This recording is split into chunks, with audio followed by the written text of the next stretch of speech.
Narcissists are often very charming, and they are able to attract many successful, healthy people because of that. But it doesn't usually take very long before the narcissist's grandiose sense of entitlement and inflated sense of self leads to intolerably bad behavior.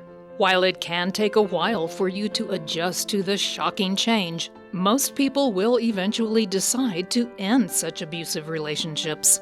If you don't leave your narcissistic partner, they will often initiate the discard themselves. They will do that as a defense mechanism before you can hurt them by leaving. But no matter how the relationship ends, they will often come back, and you need to be prepared. What do narcissists do when they know you're done? People with mental disorders like narcissism have an underdeveloped sense of self. They need other people to provide them with adulation so they can prop up their grandiose sense of power. This makes it extremely difficult to have a healthy relationship because it results in manipulative behaviors. These narcissistic traits develop at an early age, and the young narcissist learns quickly how to manipulate people to get their needs met. The lack of empathy, however, makes it difficult, if not impossible, for them to understand your needs.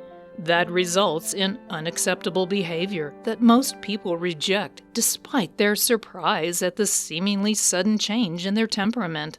While narcissists are not bad people, they're damaged people, and that doesn't give them the right to treat other people the way they do. Their history of failed relationships, however, gives them an almost sixth sense of when someone is fed up. When that happens, they do several things, including the following common narcissistic reactions. Turn the charm back on to win you back. Gaslight you to distort reality. Initiate a smear campaign against you to damage your credibility. Use projection to make you into the bad guy. Triangulate with friends and family members to isolate you. When either of you finally ends the relationship, they will often come back, sometimes after years apart.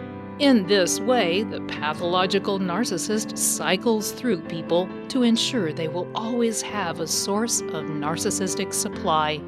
Why do narcissists behave the way they do? A healthy person has developed a strong sense of identity, and they are able to soothe themselves against internal identity mechanisms. A narcissistic person, on the other hand, has a stunted sense of identity.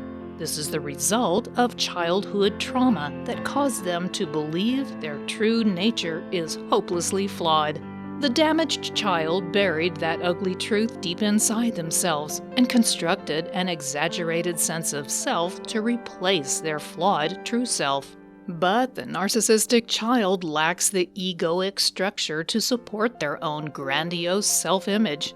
They need other people to do that for them, and they need that egoic supply almost constantly to maintain their false self-image.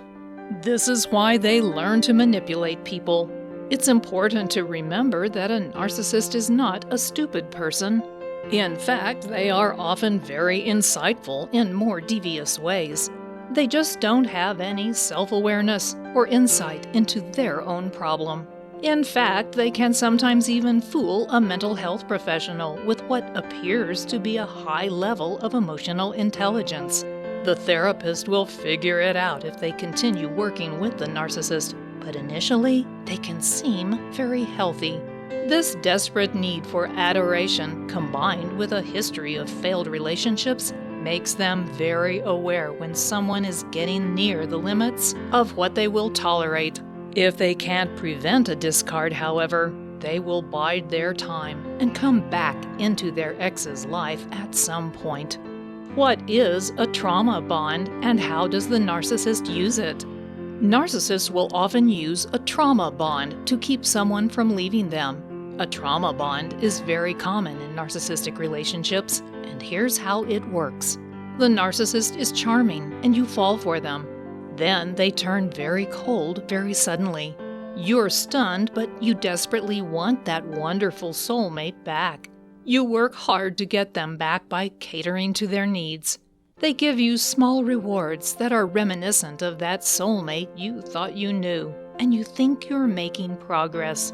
This creates a dependency on the narcissist for your own validation in the form of those small rewards, and it creates a strong attachment to them. They alternate between hot and cold to keep the cycle going and strengthen your dependency. The victim of this type of manipulation often loses their sense of self as this cycle continues. They become completely subsumed by the narcissist's personality, and they are consumed with fulfilling the narcissist's needs. Narcissists don't necessarily know they're creating a trauma bond or that it's what keeps you tied to them, but they do know that strategy works. They've used it in the past, and it has served them well. A malignant narcissist even gets pleasure from the pain you feel when they're mistreating you. They like seeing you struggle when they're behaving badly. Most narcissists use the behavior they know has worked in the past as quickly as they can in a new relationship, but they will definitely seek to strengthen a trauma bond when they know you're fed up with them. Most people who experience this kind of treatment don't even realize it's happening. They may not have ever experienced anything like it in the past. That's why therapy is often a necessary part of narcissistic abuse recovery. In the end, narcissists are desperate for egoic support from their friends, colleagues, and family members. They engage in various manipulative and abusive behaviors to get that support. They also develop keen insight into behavioral changes that indicate you're over them.